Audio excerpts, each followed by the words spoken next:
নমস্কার, আজ আমি আপনাদের সামনে শেয়ার করব নিরামিষ মিষ্টি কুমড়োর পদ। রেসিপিটি সম্পূর্ণ দেখবেন, খেতে কিন্তু দুর্দান্ত হবে। রুটি, পরোটা, ভাত সব কিছুর সঙ্গেই খুবই ভালো লাগে খেতে। তো দেখুন, এখানে আমি একটা কুমড়ো নিয়েছি, মিষ্টি কুমড়োর কিছুটা অংশ। 5 মিনিট পর ফিরে আসলাম। এখানে আমি আলু, কুমড়ো, টমেটো আর কিছুটা পরিমাণ সয়াবিন সেদ্ধ করে জল ঝরিয়ে নিয়েছি, আর নিয়েছি 2টো শুকনো লঙ্কা। তাহলে রেসিপিটি শুরু করছি। কড়াইয়ে দিয়ে দিলাম পরিমাণ মতো সরিষার তেল। তেল খুব সুন্দর গরম হয়ে গেছে। কেটে রাখা কুমড়োগুলো তেলে দিয়ে দিচ্ছি।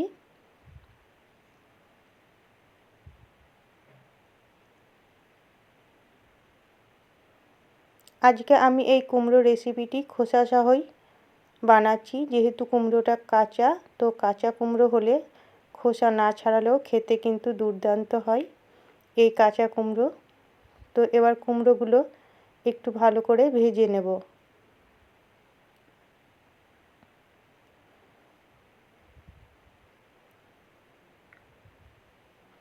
দিয়ে দিলাম সামান্য পরিমাণ হলুদ গুঁড়ো। আবার একটু নেড়ে দিচ্ছি।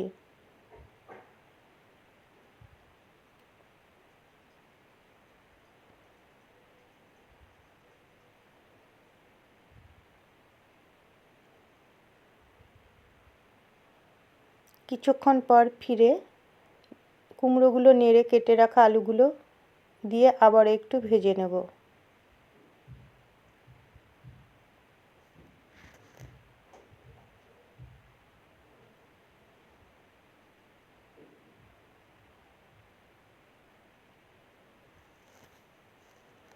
আলু কুমড়ো একটু ভালো করে ভেজে নিলে এই কুমড়োর রেসিপিটি বা পদটি খুব সুন্দর হয়।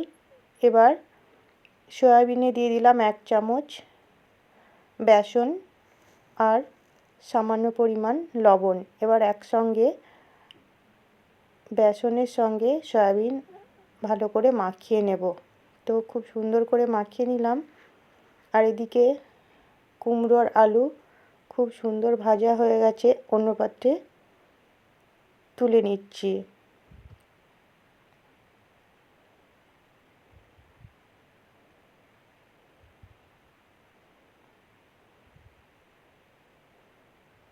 এবার ওই একই তেলের মধ্যে সয়াবিনগুলো দিয়ে দিলাম।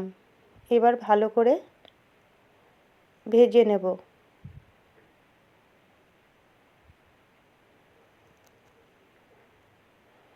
এখানে একটা ছোট্ট ট্রিক্স আপনাদের বলি। সয়াবিনে কিন্তু অল্প বেসন মাখিয়ে নিলে অল্প তেলেই কিন্তু সয়াবিন খুব সুন্দর ভাজা হয়। তো এখানে সয়াবিনগুলো খুব সুন্দর করে ভেজে নিলাম, আর খেতেও কিন্তু দারুণ টেস্ট হয়। তো সয়াবিনগুলো ভাজা হয়ে গেছে লাল লাল করে, অন্য পাত্রে আমি তুলে নিচ্ছি। আবারও দিয়ে দিলাম সামান্য পরিমাণ সরিষার তেল, 1/2 চামচ 5 ফোড়ন, 2টো তেজপাতা, 2টো শুকনো লঙ্কা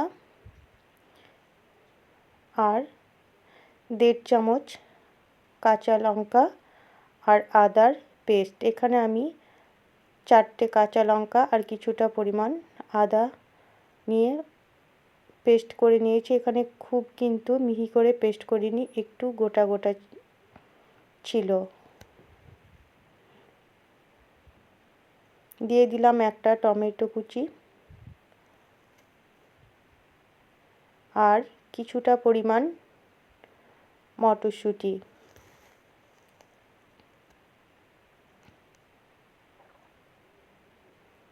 সামান্য পরিমাণ লবণ দিলাম। এবার একসঙ্গে ভালো করে নেড়ে কষিয়ে নেব, টমেটোর কাঁচা গন্ধ যেন না থাকে, আর মটরশুঁটিগুলো একটু ভাজা ভাজা হয়ে যাবে।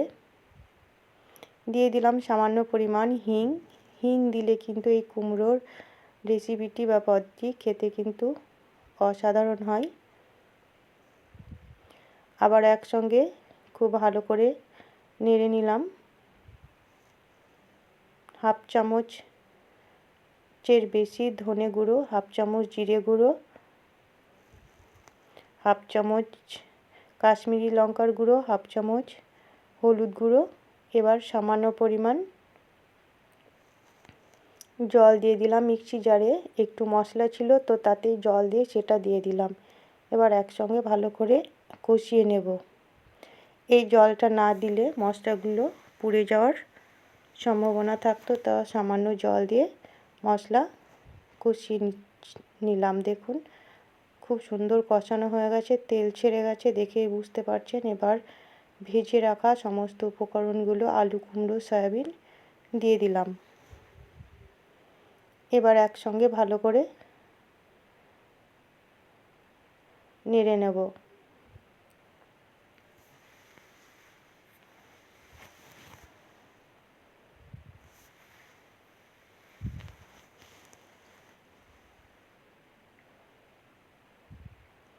দিয়ে দিলাম সামান্য পরিমাণ গরম জল। যে কোনো রান্নাতে কিন্তু গরম জল দিয়ে রান্না করলে রান্নার স্বাদ কিন্তু বেড়ে যায়। তো এখানে আমি বেশি জল দেব না, যেহেতু সবজিগুলো খুব সুন্দর ভেজে নিয়েছি, প্রায় 80% সেদ্ধ হয়ে গেছে। দিয়ে দিলাম স্বাদ মতো লবণ আর হাফ চামচ কসুরি মেথি। এই কসুরি মেথি দেওয়ার ফলে কিন্তু রান্নার টেস্ট কিন্তু দ্বিগুণ হয়ে যাবে বন্ধুরা। তো আবার একটু নেড়ে চেড়ে কিছুক্ষণ রান্না করে নেব একদম সিম আঁচে। তো আমার রান্না প্রায় শেষের দিকে। দিয়ে দিলাম হাফ চামচ চিনি, এই চিনিটা গুঁড়ো করা বন্ধুরা, আর হাফ চামচ গাওয়া ঘি। এবার নেড়ে চেড়ে আমি নামিয়ে নেব। তাহলে তৈরি হয়ে গেল মিষ্টি কুমড়োর নিরামিষ পদ। আপনারা অবশ্যই একবার এইভাবে বানাবেন, দেখবেন খুবই ভালো লাগবে। রেসিপিটি যদি ভালো লাগে লাইক, শেয়ার, কমেন্ট করতে যেন ভুলবেন না।